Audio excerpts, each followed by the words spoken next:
Hello, I'm Liz Lumley of Finextra, and today I'm speaking to Daniel Schmuckner of the Euro Banking Association.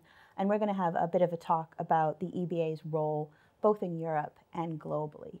Now, a lot of people agree that the industry right at the moment is under a constant amount of change. So how does the EBA really foster dialogue in this environment?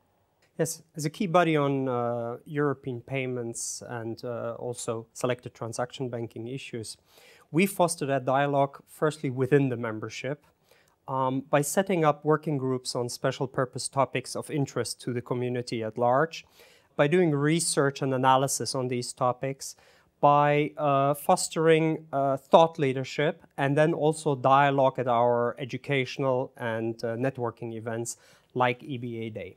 So essentially, we run within the working group a number of streams that then result in the publication of research papers and also in the recommendation of business practices to our banks to alleviate the obstacles that we see either in the operational and the technical space of the banks or to highlight the unintended consequences that we may detect in the regulatory sphere.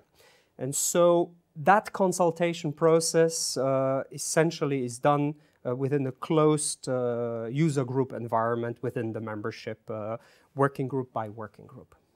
So then how does the EBA work with pan-European and global organizations to further these discussions? So in the wider dialogue we have with other industry bodies and also with the regulatory authorities, we basically contribute to their thinking and to the regulatory process with the analysis that we have done or the research that we have done within the membership. Essentially, we also participate in a number of bodies, be it at European level or at global level. But the core value proposition is that the EBA can issue practical recommendations to ongoing legislative processes that will have implications on the payments or transaction banking business. We always see it from a pragmatic practitioner's point of view because in a number of instances, regulation can yield to unintended consequences, and then the industry would obviously have to find a way how to mitigate these consequences to live up to the spirit of regulation and to be fully compliant. That could be one example.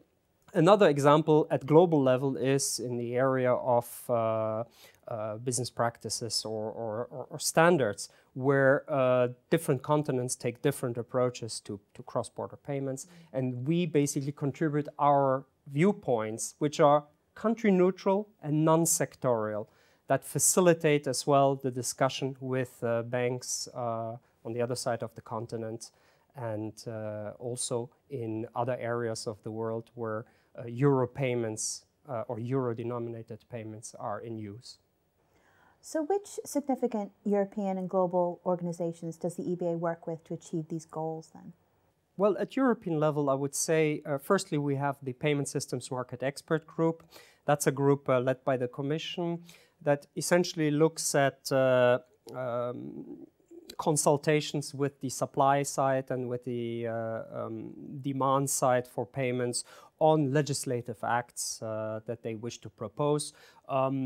It touches on issues like also fraud prevention. So it's an interesting platform for exchange of views, which we participate to.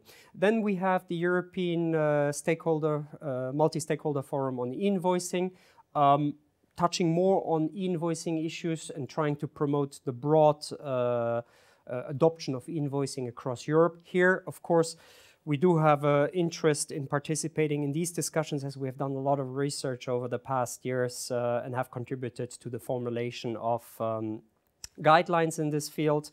Then we have the EPC, the European Payments Council, still very much interested in the evolution of SEPA.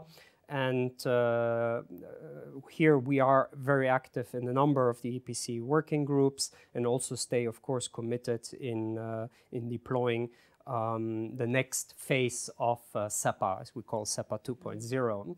And then we have SMART, the SEPA Migration Action Roundtable, and that's a roundtable that is led by us, or we support it logistically, but essentially the banks still meet up in that forum to discuss operational and technical problems they experience within SEPA 1.0. Mm-hmm. And still work to be done. Still work to be done. And at global level, let me highlight the Global Supply Chain Finance Forum. That's a forum that touches on supply chain matters. In particular, it as member of that forum, we wish to create a harmonized market terminology for supply chain products and services, and we do that in association with the International Chamber of Commerce and the Banking Association for Finance and Trade, and of course related specialized organizations or associations in the field of factoring and forfeiting. Excellent. Daniel, thank you very much. Thank you.